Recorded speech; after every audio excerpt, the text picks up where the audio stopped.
Unraveling Slang. The phrase, ball break.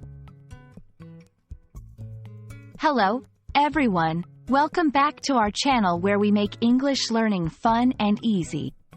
Today, we're going to explore a rather interesting phrase, ball break. If you've heard it before and puzzled over what it means, worry no more.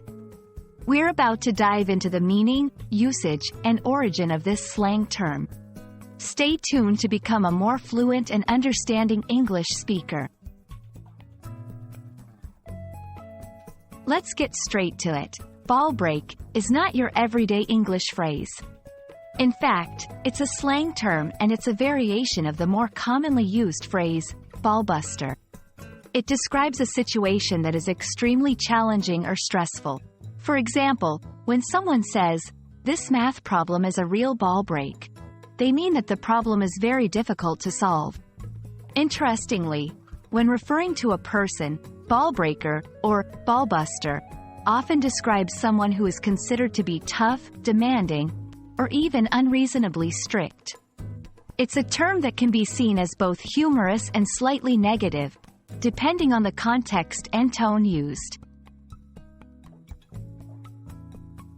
Now that we know what it means, let's put ball break into action.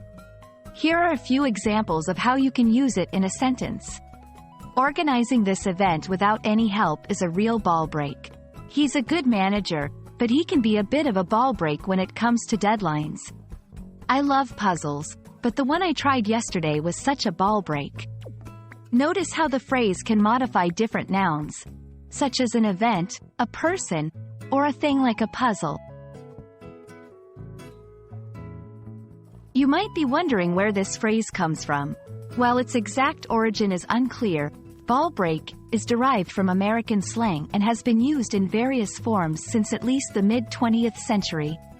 It reflects a casual and somewhat edgy aspect of language where terms from sports or physical activities are repurposed to describe everyday challenges.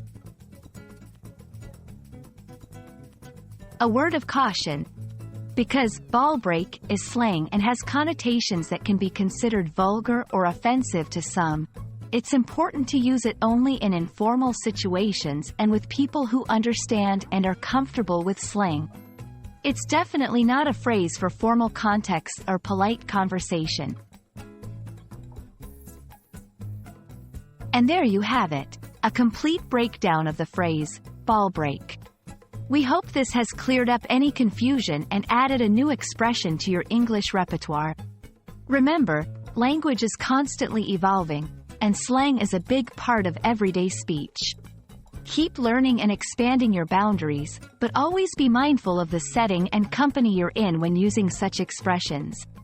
Until our next video, keep practicing and stay curious about the nuances of English.